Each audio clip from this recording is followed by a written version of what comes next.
Knicks and Bruises, we are back. Shout out to the chat. Yo, Black is time. It's Got my good. guy Sim in the building. What's good, Sim? Yes, sir. I'm chilling, man. Recovering from everybody trying to jump on me earlier today. I You know know, you was just telling me about it. but bulletproof though. Bulletproof. My man Lauren from Cali jumped on and tried to go at me. We Oh had a man, good conversation. We had a really good conversation. what was the discussion? Because I didn't get to watch the show yet, so Yeah. I'll double back and watch it. But you fill me in. Yeah. Well, Lauren was, really wanting to talk about the OKC game and how OKC played 10 players and we only played 8 players or 7 players or whatever we played, and how, they won the game because, you know, they went deeper in their bench. Mm. My argument is that we don't have the deep of a bench as they do. You know what I'm saying? So, we're not gonna have. I mean, you can throw some guys out there if you want to, but I don't think our bench gets it done. I look at last night, and I look at we took a double digit loss. We gave up 139 points to the Chicago Bulls, and before the lead even ballooned that high, our bench was playing. Our bench was getting major minutes because we had just played OKC the night before, so Hmm. these guys needed some rest.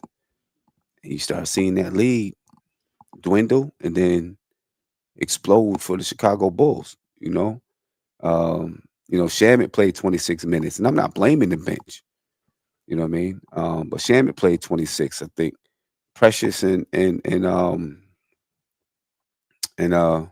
Cam played like 15, 16 minutes.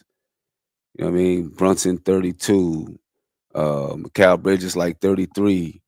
Only person in the 40s was Josh Hart. He had 40 minutes. I think Towns had like 38 or something like that. You know what I mean? You know, that's the type of numbers for the starters guys been calling for. For guys to play 33 minutes or something like that. And I just don't think we have a deep enough bench for those guys to not play that many minutes and win basketball games. Let me shout out the chat real quick. Salute everybody up in here. Why do you think? Let's talk about both of those games. Yeah. Why do you think we lost the OKC game? And I I'll tell you think what I saw. yeah, I think Brunson hijacked the game in the fourth quarter. You know what I'm saying? Took 9 shots. Carl Anthony Towns took 2. We didn't play to our strengths in the fourth quarter. That's why I thought we lost that game. Carl Anthony Towns, he only had 17 points, but he dominated when he had the ball to score. You don't go to him only twice in the fourth quarter. And Brunson, who shot a bad percentage all game, took 9 shots in the fourth quarter. You know what I'm saying? We lost our way. Mhm. People would say, "Oh, they was tired." That's why. No, we lost our way. You know what I'm I saying? OKC picked up the defense, and when they picked up the defense, we resorted to one-on-one instead of playing the type of basketball that we've been playing over the past, or that we was playing over the not past 9 games, and sharing the ball and moving the ball became a one-on-one dribbling match. I agree 100%. Um, I think it was like 4 minutes left in the game, somewhere around then, maybe six.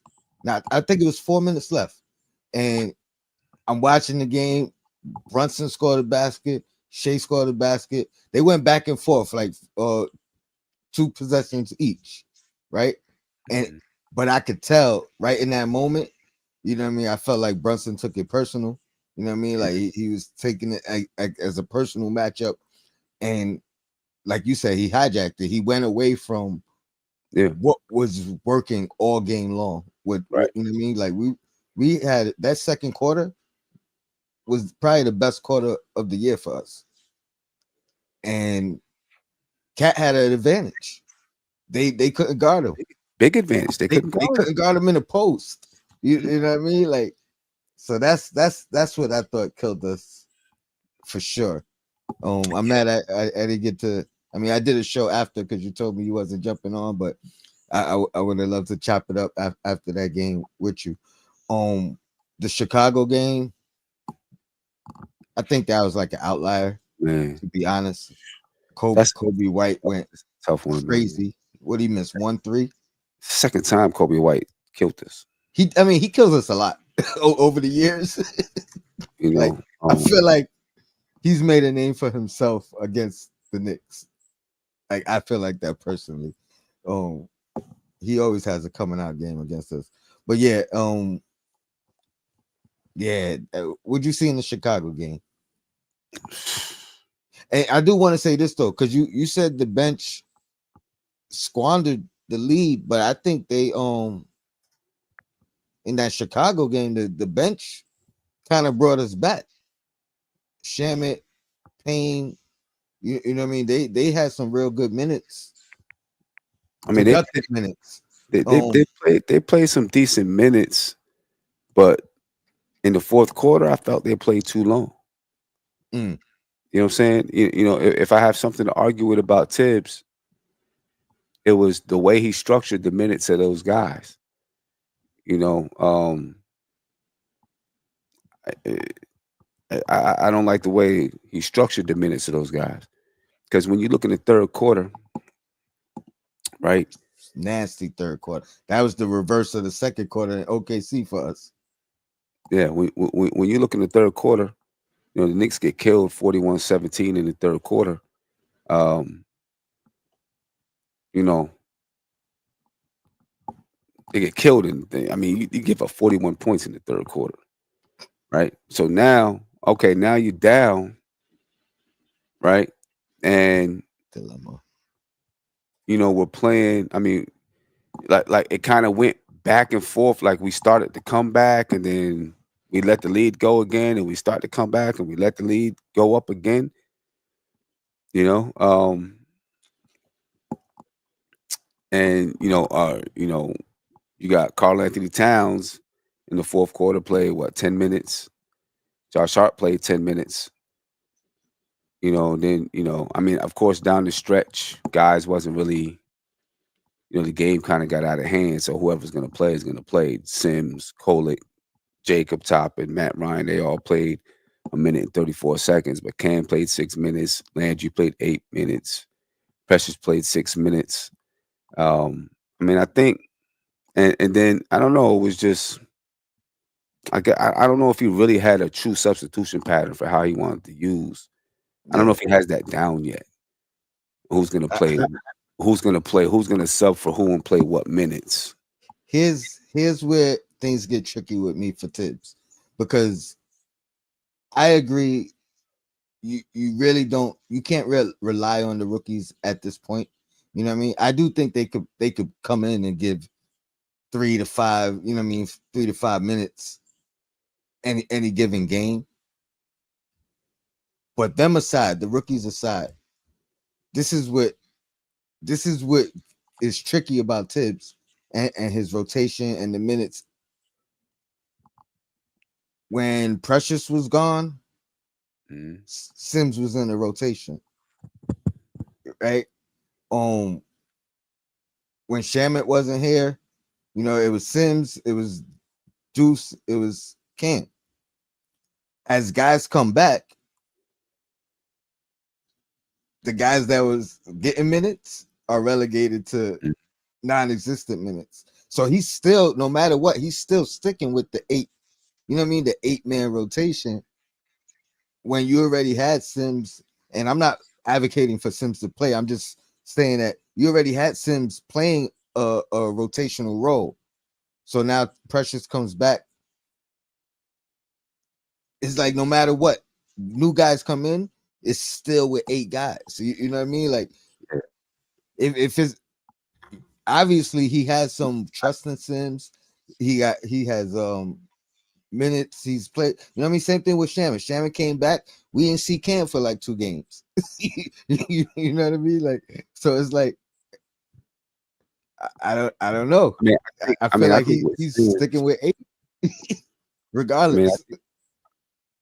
well, he'll go. He'll be at. I think he'll be at 9 when Deuce comes back because you play Cam at the point guard, Deuce as the off guard, Shamit.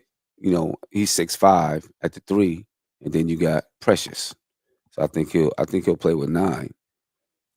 I don't think he's going with 10. Do you think those four guys play together with one starter, or do you think it's split around?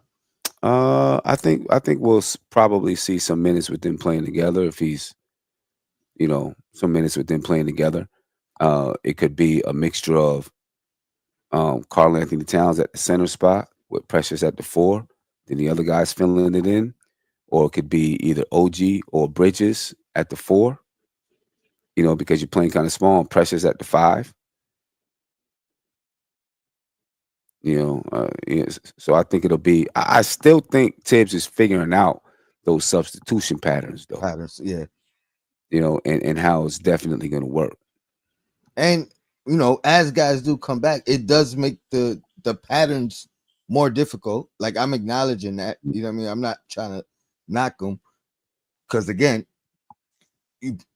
Precious comes back. Excuse me. You're probably not trying to play Precious and Sims together at the same time at any point. You know what I mean? So that makes it a little bit Right. difficult to. That's what's difficult there, playing them together.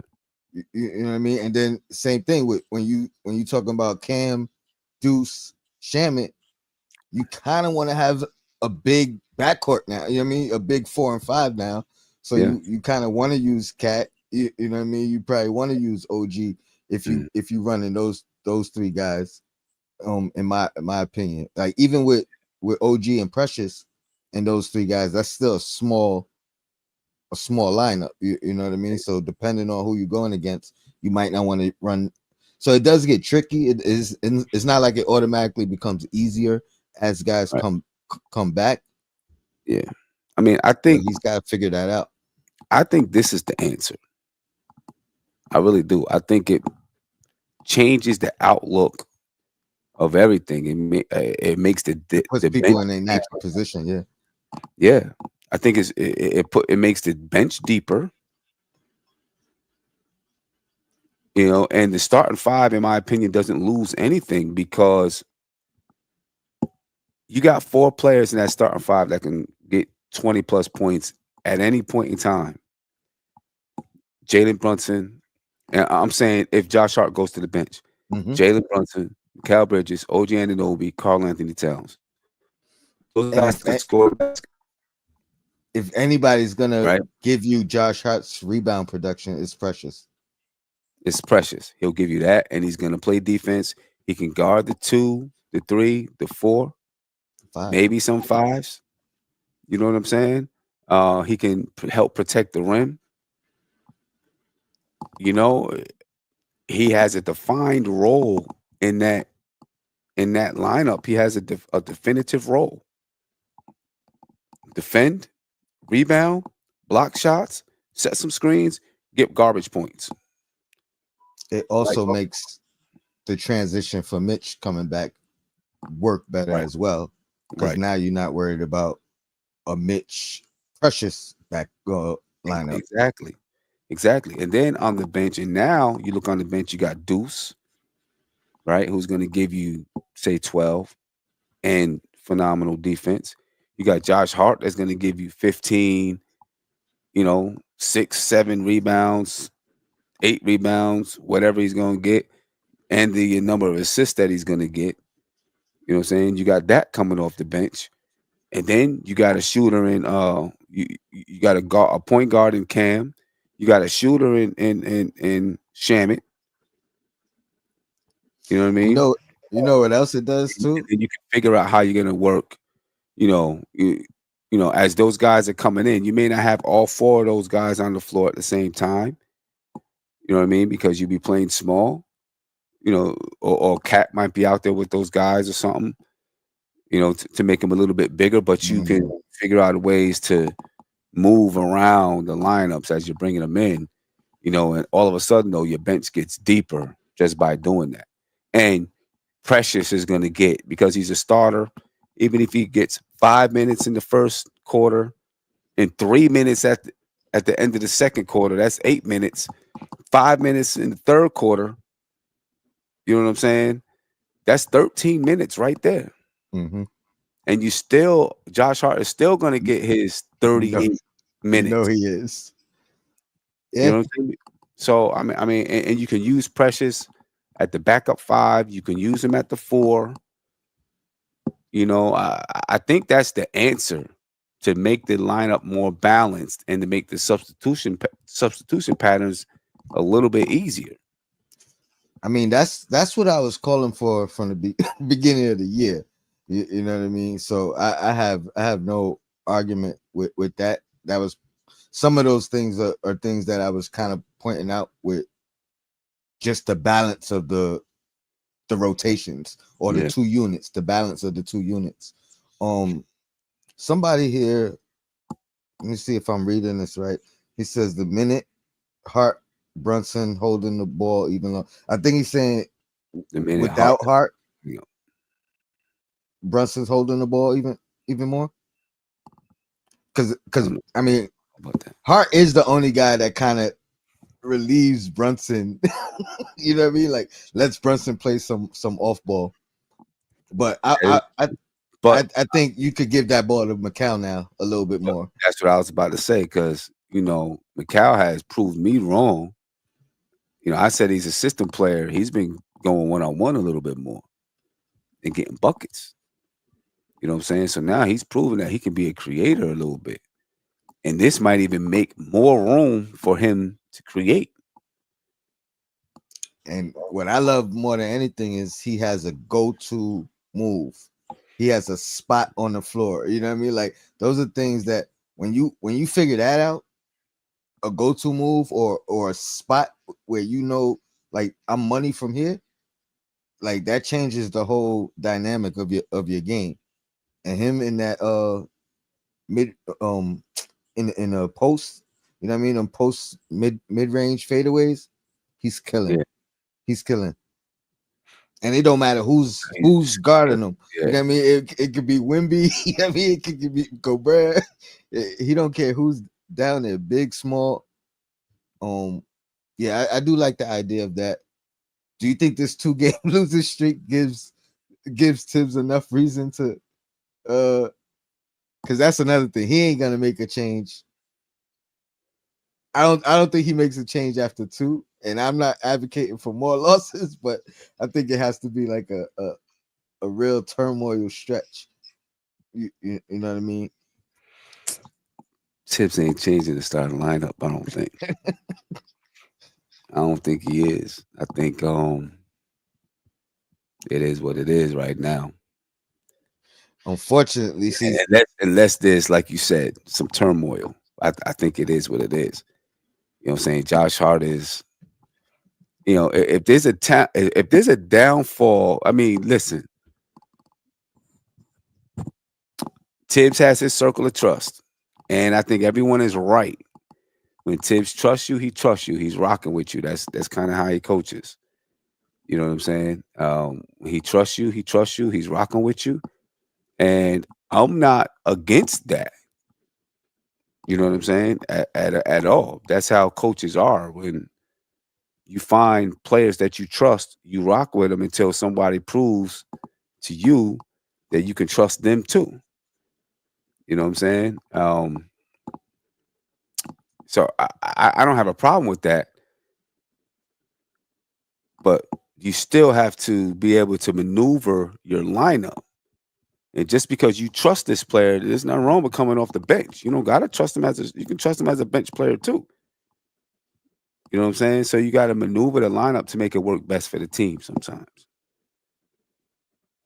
um, my next question though, if Josh Hart is coming off the bench, and I know maybe it don't make sense because you could stagger, the substitutions, Yeah. but will he be playing the 4 if he's playing with the second unit, all second unit?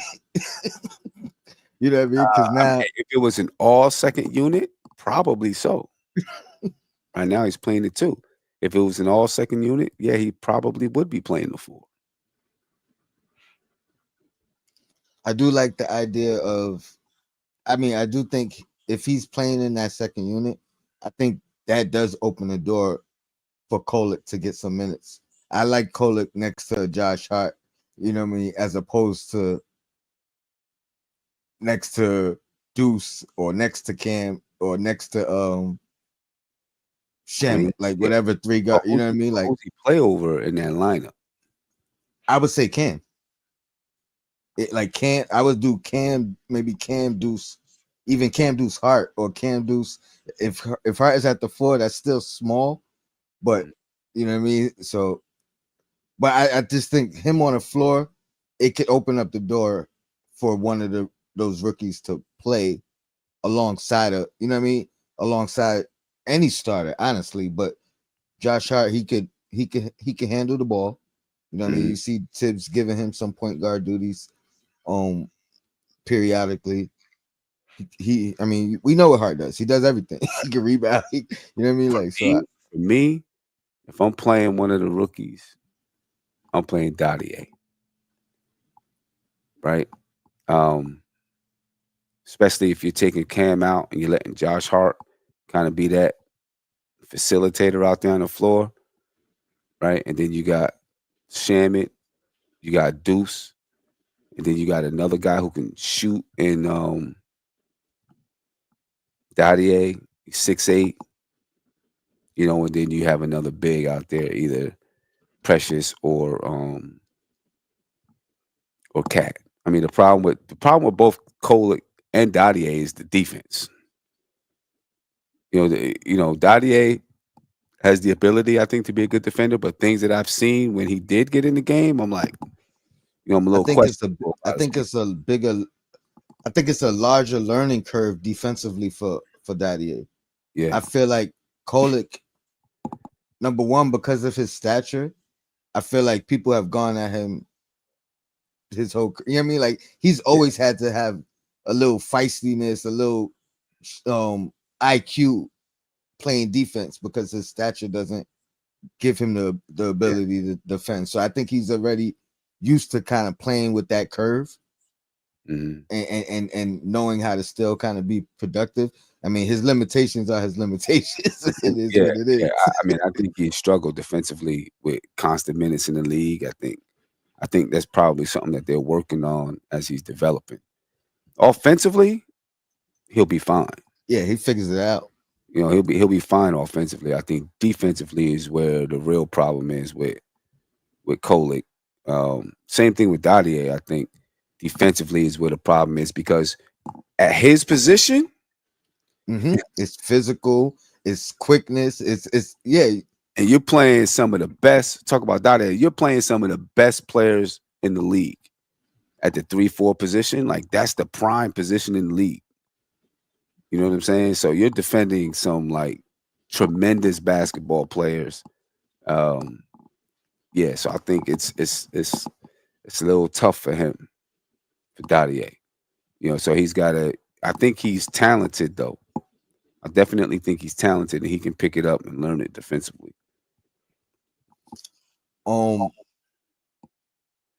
any any trades on your radar? Anything on your radar as far as improving the the, Nah, the I don't second know, unit? man. I I mean, don't because know.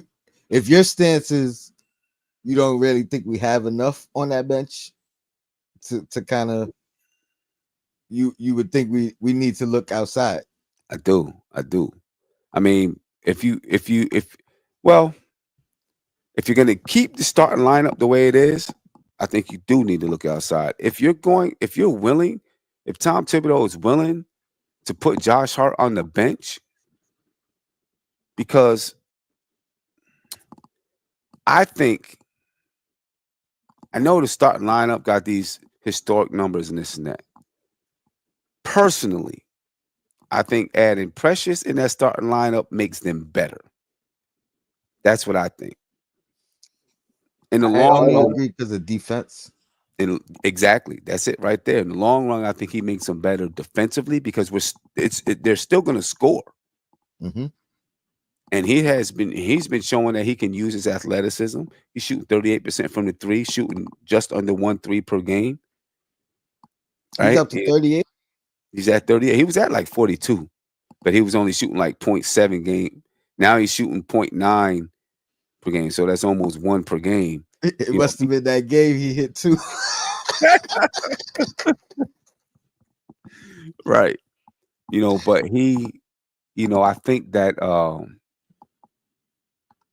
I think he makes that lineup better because he makes, like you said, makes it better defensively, better rebounding, um, and I don't think they miss a beat offensively. I know you don't got Josh Hart doing the facilitating, but you're gonna mix that in throughout the game anyway. I think it opens the room for Mikal Bridges to get more touches, for OG to get more touches, and allow Bridges to do some more creating. You know what I mean? Yeah. Right now, you got 4 guys out there, 5 guys out there that kind of need touches with the ball. I mean, Bridges and OG don't really need it. They're willing to receive the pass and receive the kickouts and stuff like that. No, I think you can maximize both lineups by putting Precious in the starting lineup and Hart on the bench. I think you can maximize the lineups offensively and defensively. I don't disagree. Like I said, I was kind of on I that know, from the bro. beginning. I know, bro. I said he's shooting just under one a game, man. I know. Listen, I was fine with the 33 as long as he ain't hesitating and scared to shoot him. But Right. that shot that he hit the side of the backboard, man, we needed that 3, bro. Yeah. Like, I mean, that but joint look, pissed me off. Precious makes us bigger at small forward with OG over Bridges, and bigger at power At the forward 2. with Precious big at 2, 3, 4, and 5. A big team, exactly, right? You got Brunson at the 1, Bridges at the 2, OG at the 3, Precious at the 4, and Cat at the 5. It makes us bigger defensively, longer defensively. And that might even help Brunson, because he's kind of, you know what I mean, he's been a liability defensively as well. You know what I mean? Like, so that lineup would probably help Brunson as well. Helps, and I think it puts more defense into the lineup. I'm not saying Josh. I see someone in here say Josh is a bad defender. I don't think he's a bad defender, but I think Precious is probably better. You know He's what I'm more saying? versatile Because of his length, Yeah. and he's a shot blocker. You know what I mean? So that's exactly what I was saying. Oh Yeah, man, yeah. I mean, if he's shooting one a game, if he's averaging one a game, you know what I mean? He's making 38, It may not be volume, but other teams have to respect it because they're gonna say he can make it. So that helps you spread the floor. I'm not saying about him being a volume shooter. It's just about him spreading the floor for Cat. Yeah, and be a threat. That's You know what I all mean? I'm saying. Keep the defense honest. Yeah, exactly. Keep the defense honest. And chances are he's gonna get the same opportunities from 3 that Josh Hart is getting. You know what I mean? Like, if teams are choosing who they want to shoot the 3 on in the lineup, the same way they usually are letting Josh Hart shoot it, those will be the same shots Precious will get. Yeah, I'm not mad at that. We on a home stand. What, 4-game homes? I don't know if Monday's game is at home, but we got 4 games this week all at home. I think we need that. You know what I mean? This is tough road trip, the back-to-back, with the travel. I think all that started to add catch up to us. Yeah. Who we got Orlando tomorrow. Orlando. Yeah. They just got another injury. I think Suggs, he about to miss some time. He broke something. Fibula, I think. Yeah. Something like that. So yeah, we got a 4-game homestand.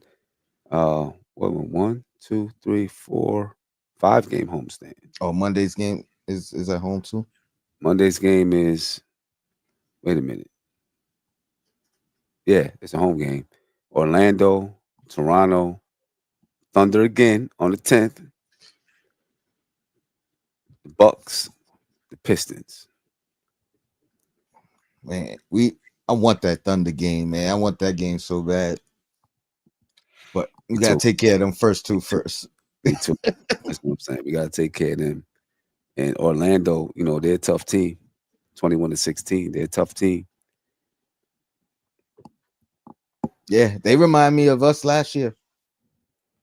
You know what Yeah, I mean? This next man up. You know what I mean? Yeah, they don't stop. They don't stop fighting. I think Banquero's gonna be back soon too. Because I want to say they said he was practicing or shooting, or you know what I mean? Like, so he's making his steps back. Oh,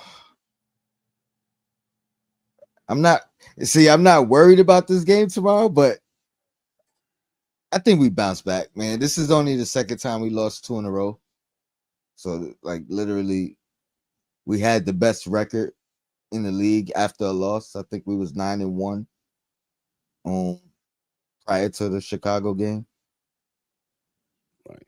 And you know what I mean, in games after a loss. So we only so now we were 9-2 after a loss. But that's the only time we lost two games in a row. So it's not time to panic, that's for sure. I just wish we got one of them. The Bulls one wouldn't have hurt so much if we got that OKC game. Yeah, Well, right.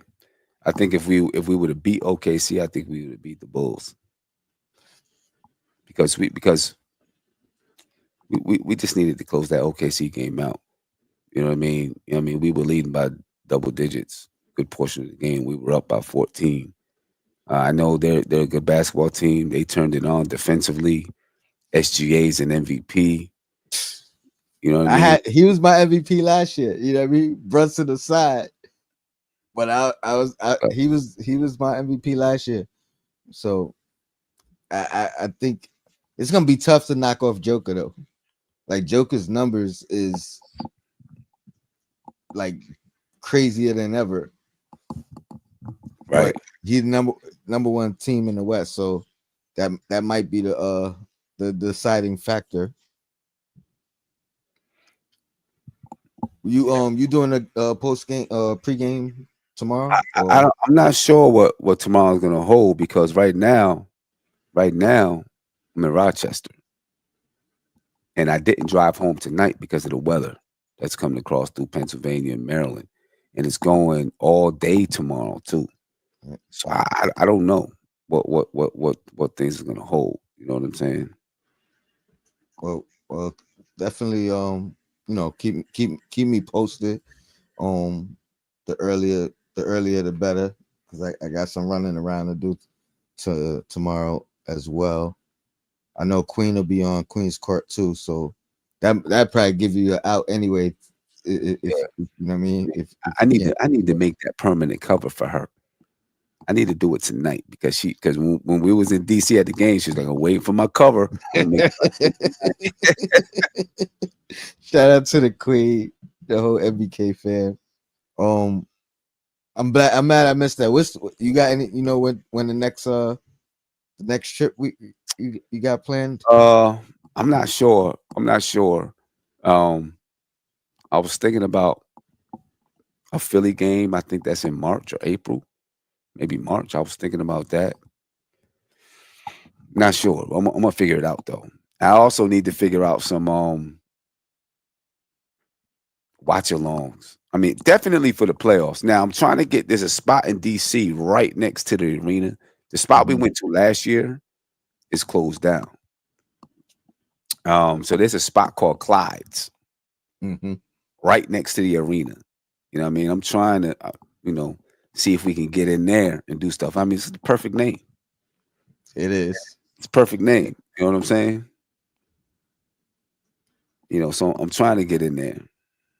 Maybe put some money up, see how much it costs to get Clyde to come come sit with us. Right. Yeah. you know, you know. Nick Yak said our problem isn't offensive. We need pressures for rebounds and defense and moving OG and Bridges down a position to where they belong. Yeah, I agree with that. Yeah, it gives us size, it gives us depth for the bench. I mean, it answers a lot of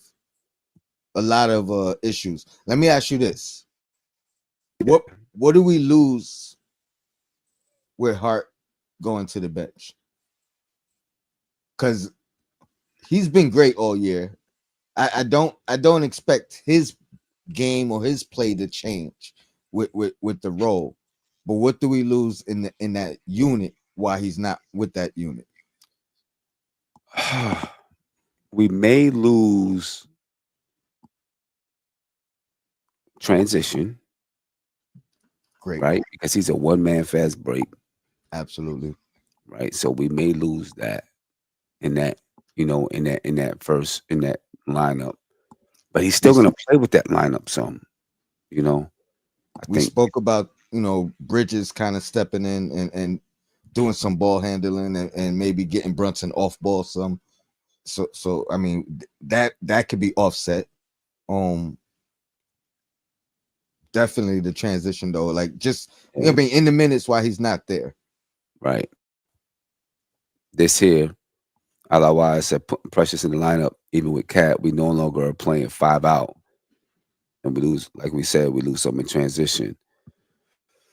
I think we still can play 5 out I because I think think so too. Precious I think he has to be respected on the perimeter at the very least. They're not gonna just straight up back up off of him, in my opinion. So if he has the ball, they're gonna defend him. They're not just gonna back up off of him. Now, with Cat, when Cat has the ball in the post, are you putting Precious on the same side as him? No, you're gonna put OG or Bridges. You can put Precious, on the other side. But we definitely lose the ability to just straight up kick it out to anyone, and that person can shoot it or Playmaking. or play make or penetrate. We definitely lose that. So we lose some. Yeah, we lose something, but I think what we gain defensively is going to help that Yeah, lineup more. yeah. I agree. I agree because that's been our biggest. I mean, here and there, but that's been our biggest weakness. We still climbing. We're still improving defensively. You know what I mean? But it gives us some size, some height. You know what I mean? Some rebounding. It solidifies the second unit, though. That's one of the I most think it important does. I things. think Like, it gives. all the things that hurt us, that it kind of fixes those. It may bring some other problems, but I think we could adapt to those and figure those out. Yeah, and when Tibbs looks down the bench, I mean, someone's going to have a quick hook. Precious might have a quick hook because as Yeah. soon as he mess up Josh, let's go. Get this dude out the game. You know what I'm saying? You gotta get the Alfred Payton treatment. You know, it definitely I have a tell you, quick. he hit the side of the backboard on that three, didn't come back in the game. You It's tripping? just like, and I get it, he was wide open. You know what I Yeah. mean? Wide open. That joint hit the Yo, if I'm side in of the the league, backboard, if I'm coaching in the league and someone's wide open and they hit the side, I'm like, what the hell just happened? I expect that in high school. I'm like, what? You hit what? Oh, Like, come on. Yeah, you I'm better off tripping. shooting the air ball, bro. I'm like, yo, did he try to bank that from the from the corner? Yeah, that's Oh crazy. man. Yeah, I'd be mad. I'd be mad.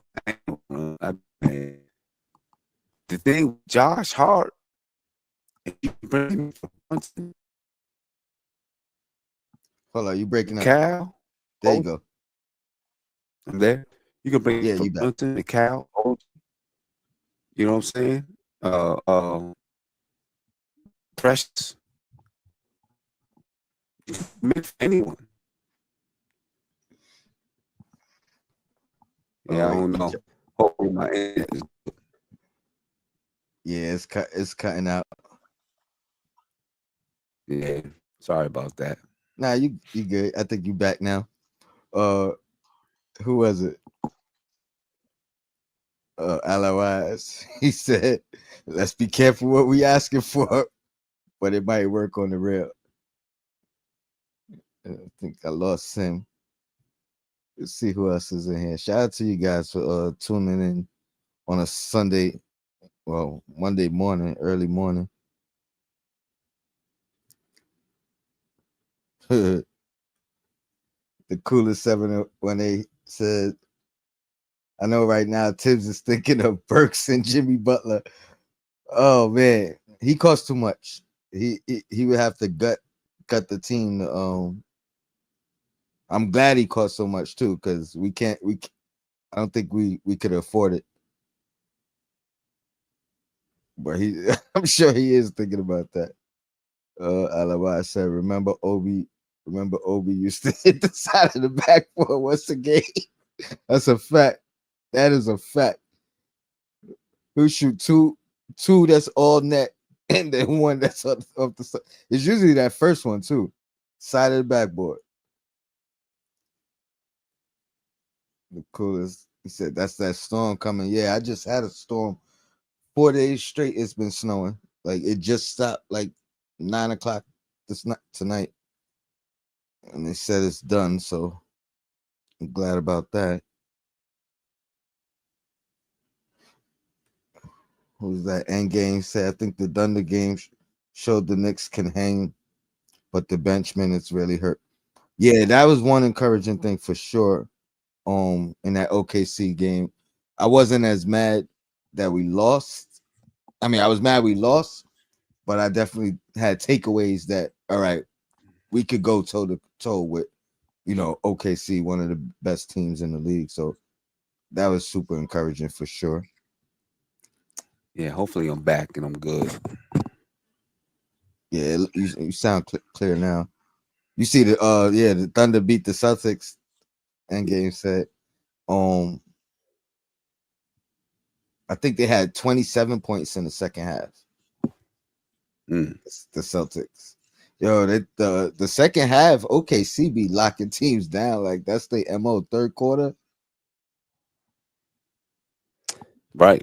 And, I mean, honestly, we had the best differential, third quarter differential prior to that game. Like it was, we were right, one and they were two. right. And for so long in that game, it just looked like it was like, man, like we're handling the best defense in the league. You know what I'm saying? We got a 14-point lead on the best defense in the league. You know what I'm saying? And I don't know. Well, something that just reared its head again in that game is the team not knowing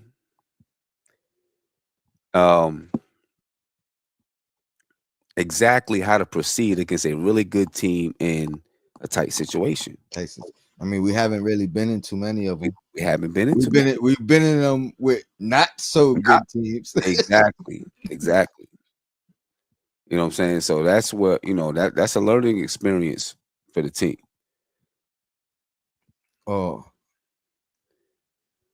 was glad Hart didn't go crazy on us. You know what I mean? He played well, but I was just happy he didn't go crazy on us. Have like some historic game. Right. Man. Right. I mean, it was a good game.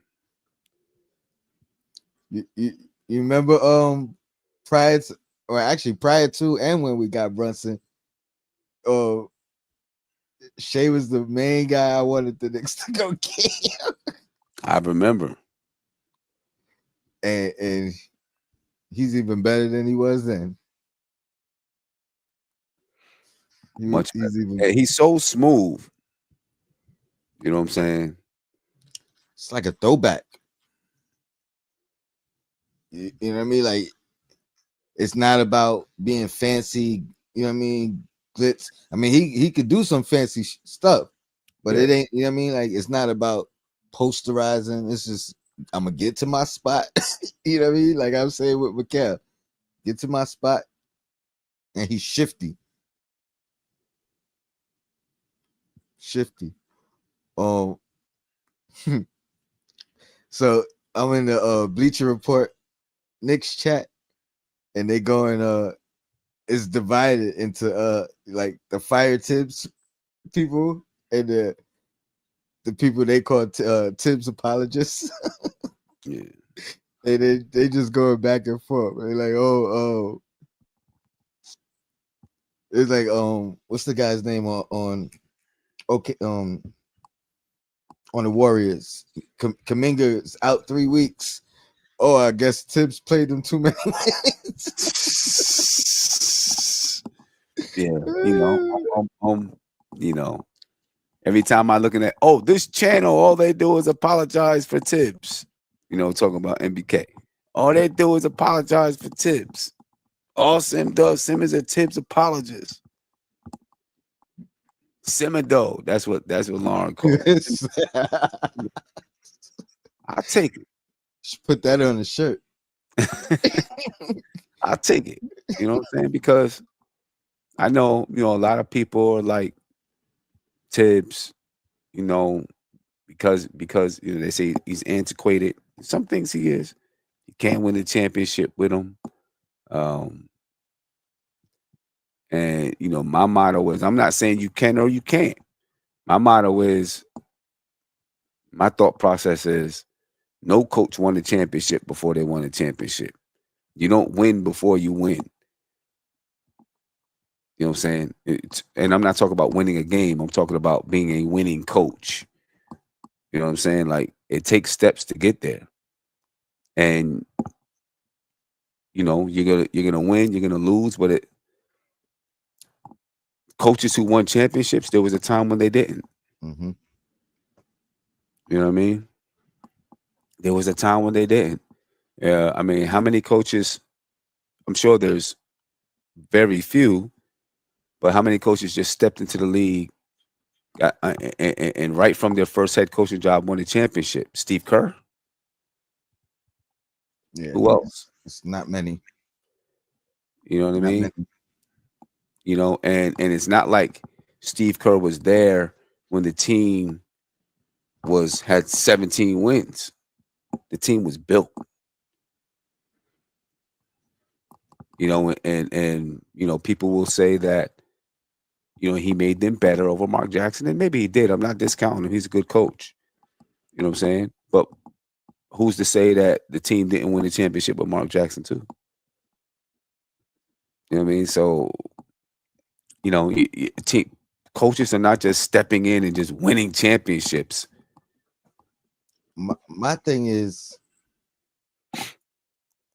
I for me, it's about the history, like Mhm. of the organization, like that's now. Granted, he's got his extension. You know what I mean? Like he fulfilled his contract, but that was my stance from the beginning. Like we can't keep hiring coaches, Right. giving them 5 years, firing them in 2. You Right. know what I mean? Like we can't keep doing that. So at Yeah. some point, you got to bring somebody in, give them the trust, Yep. believe in what you know what I mean. Let them live and die by their contract. You know what I mean? Like let them live it through and live with the results. Right. You know what I mean? And that's part of the culture that has changed here. Like Right. keeping a coach is part of the culture change. You know what I mean? It's not just the players, it's not just the front office. It's keeping these guys here and then developing and then flipping some of them. You know what I mean? But it's a culture that was developed. And Right. I mean, at one point we was paying 4 coaches. We had one coach on that was the coach, but we were paying 3 other coaches because we Right. kept hiring coaches and firing them in a year or two. Yeah. T. So Coolidge said The ones that won a championship learned from their mistakes and made changes. Tibbs sticks with the same formula no matter what. I'm not saying you're wrong. I just want you to tell me which coaches that you know changed or grew from their mistakes, right? And made changes and That's a then won good. the championship. I That, want that to know who. that's a good one. Because Because how I'm trying to think like because it is so hard to say that a coach changed or grew because coaches may have an idea in their head, but they don't have the players to do it. You know what I'm saying? You know, people said that Tom Thibodeau couldn't coach offense. What's up with our offense right now? Got one of the best offenses in the league. You know, but people, everyone said, well, he's using Quentin Grimes wrong. He's using this guy wrong. He's using that guy wrong. Maybe those guys just didn't have the skill sets that we thought that they did. Because right now we got one of the best offenses in the league.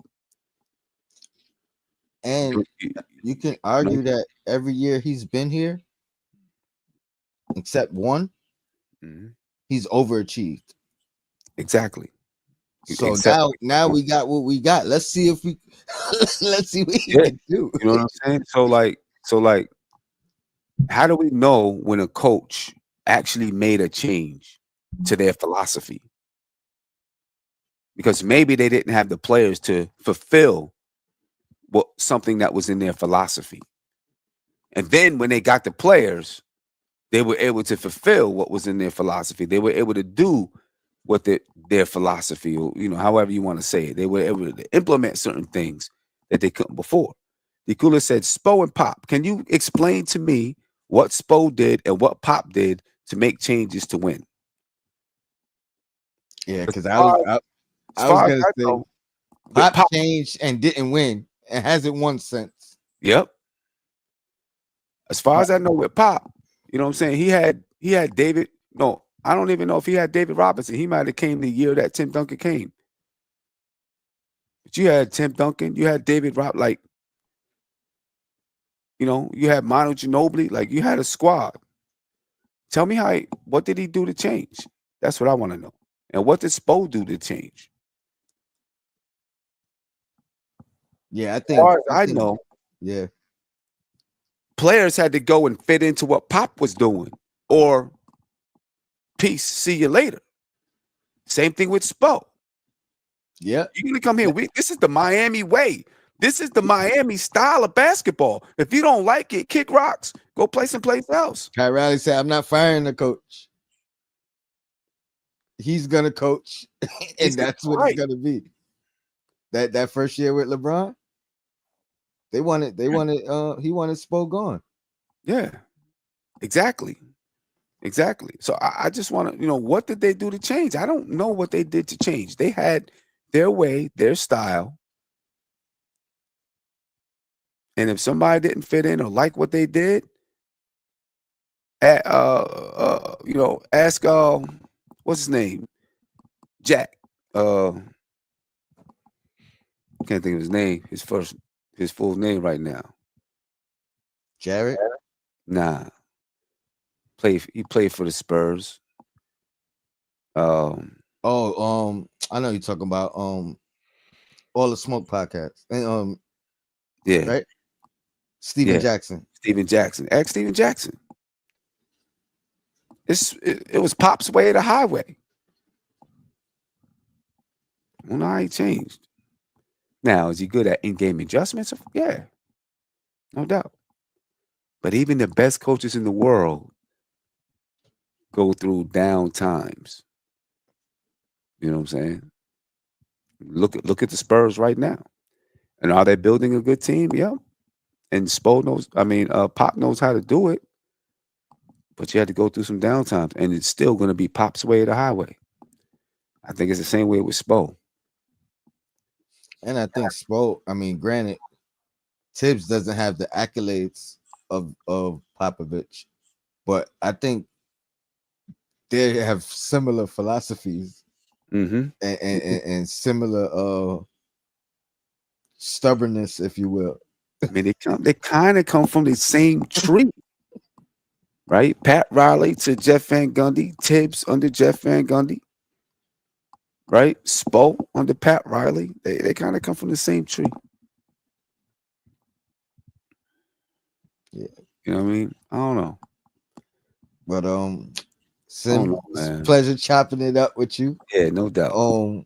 No doubt. I Oh, know for the next few weeks, man, I'm gonna be battling. I'm gonna be battling the chat and people about starters and playing times and bench and all that stuff. You know, people are gonna say that I don't criticize Tibbs, and I think that's wrong. I do. I mean, I have some very definitive things about Tibbs that I'm critical of him of. He don't play zone. I like for him to play zone. I don't think he does well with in-game adjustments, but I think he does well with game-to-game adjustments. That's who he is as a coach. And I think he should put Josh Hart on the bench and start Precious. I got one question for you. Early in the year, I think it might have been like this, somewhere between the second and like the fourth game of the year. It was the second time, and it might have been the third game. I think Cat had eight shot attempts, right? And we was talking, we was having this discussion on, who's to blame. Like, he can't have 8 shot attempts. Like, we can't do that. Right. And then one side will say he's got to demand the ball. You know what I mean? People say it's up to Brunson to find him and look for him, and then Tibbs got to call the play. All right, feed him. That's how I felt in that after that OKC game. That's how I felt too. Who's to blame? I mean, granted, Brunson down the stretch for sure. You know what I mean? Like, because I think he took it upon himself, hijacked it, and said, "I'm going to win this game or try to win this game." I think Tibbs and Brunson are to blame, because Brunson, he's supposed to be the coach on the floor. You know what I'm saying? He's the leader on the floor, and he's got to know. I think I heard Queen say it on Dope Soul.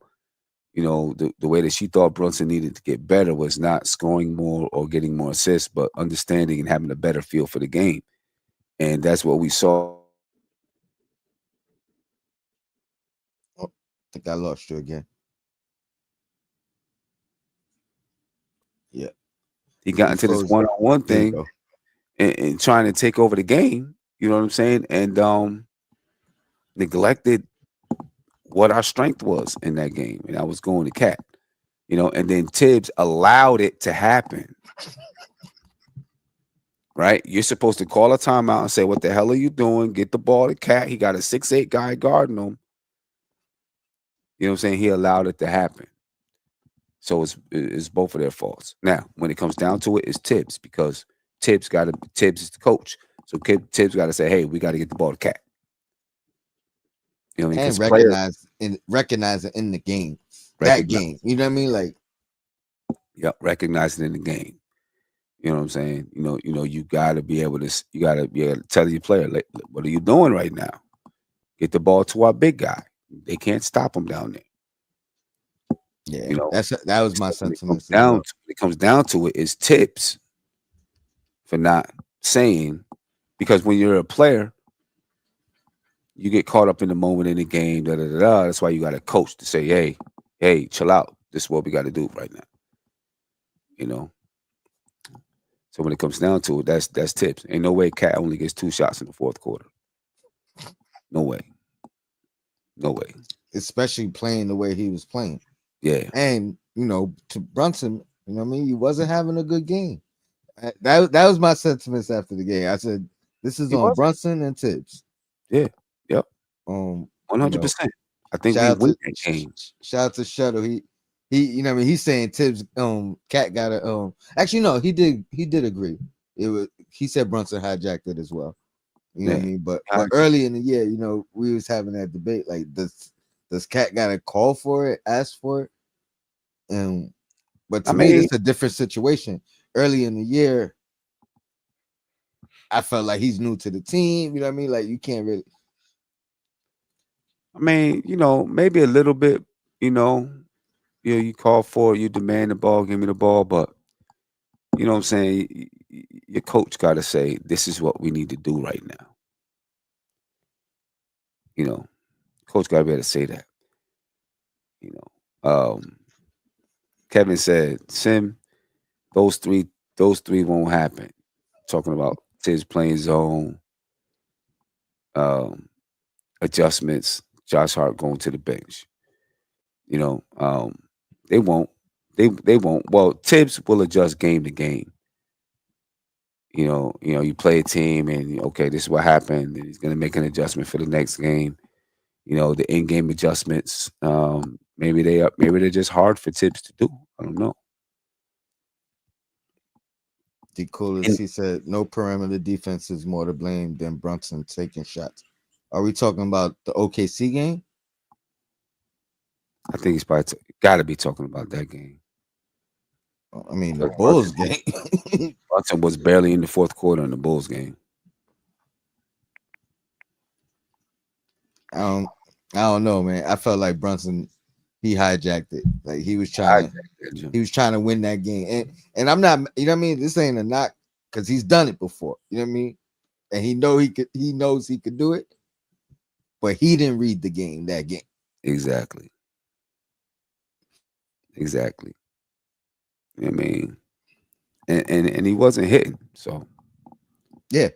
He wasn't That's hitting. what I mean. Like Cat was hot. You wasn't. I mean, right. Bridges was hot. I was just about to say OG Bridges was hot. Shooting well. Like everybody was hot except for him. Got to recognize that. But I think it's a learning experience for him. You know what I mean? I think he'll recognize that in a similar situation moving forward. That's one thing about our team, man. Bunch of high basketball IQ guys. Yeah, I think that's it, man. I wish Cat was closer to the MVP. You know what I mean? The top of the pendulum, but he's having a hell of a year. He is, man. He's having a hell of a year. Leading the league in rebounding. I mean, it's killing it on the boards, man. And if that's by the night. Season leaders. Yeah. 14 rebounds a game. And if I'm Cat, I'm looking at this and I'm looking at that and saying, I want this to define my career now. Mm-hmm. And he's 10th in the league in scoring at 25.3. He averaged 18 last week. 18 rebounds. Yeah. And his rebounding is only getting better. I think he's leaning into it right now. Mm-hmm. Fighting for him, tough rebounds. Yeah. I think he's seeing how much Knicks fans love how he's playing with rebounding the ball and the things that he's doing. And he's leaning into it like, okay, I can do this. And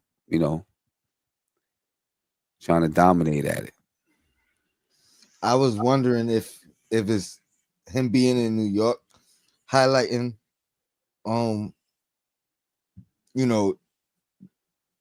the spotlight of what he's doing right now. But I was looking in the Minnesota chat and they said he hasn't played like this, like he's playing in years. Yeah. I actually heard somebody say he hasn't played like that since Tibbs was the coach in Minnesota. Look, it could be true, man. Like I just say it. Let me see some. Let's see. When Tibbs was in Minnesota, what year was that?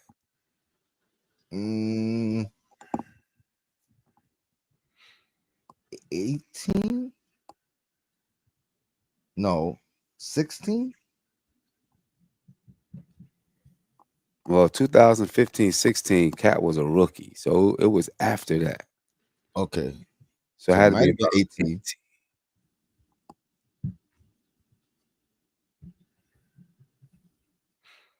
I mean, he averaged in 2017-18 and in 18-19, He averaged 12.3 rebounds, 12.4 rebounds.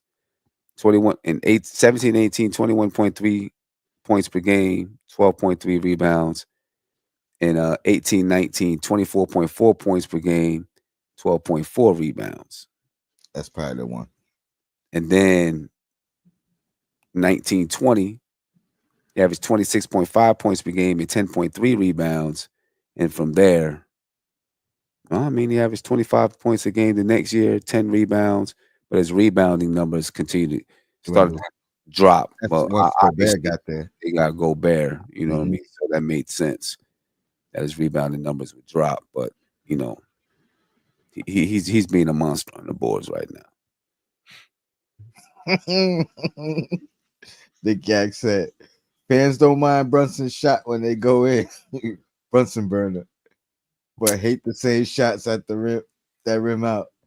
He was 5 for 9 in the fourth quarter in OKC. It wasn't about his percentage in the fourth quarter, because that probably was his best quarter.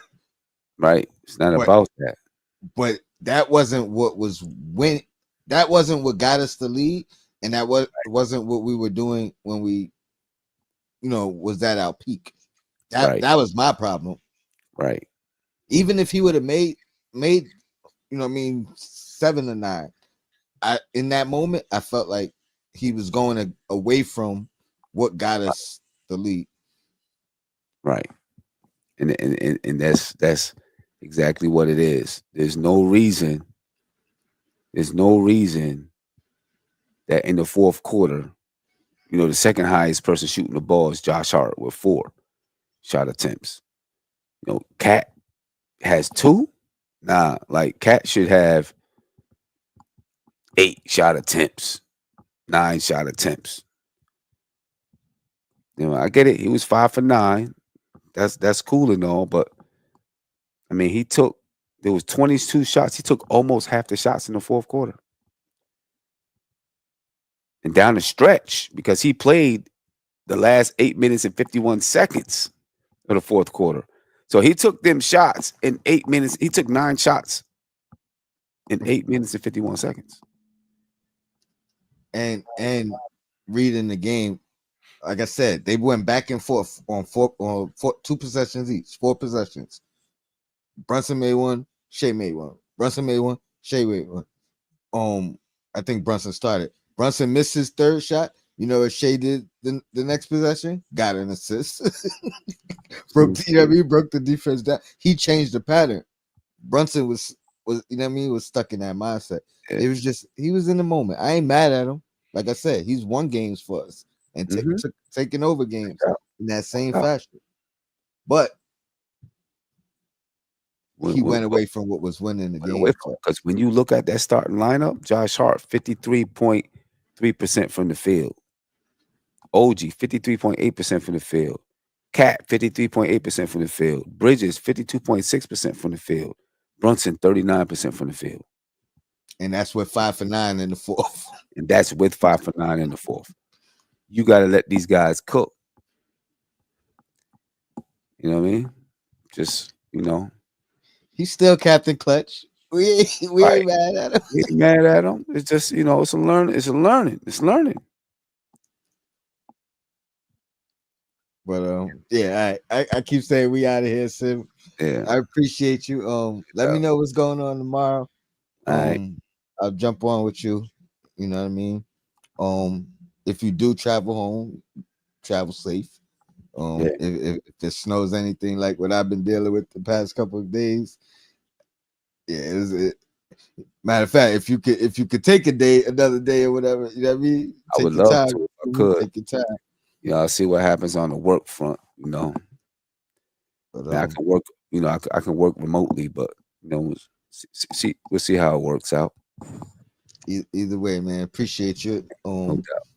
I'll hit you up tomorrow. Either way, shout out to the chat, the replay gang. Until next time, your blackest time. We out of here. Out. Peace.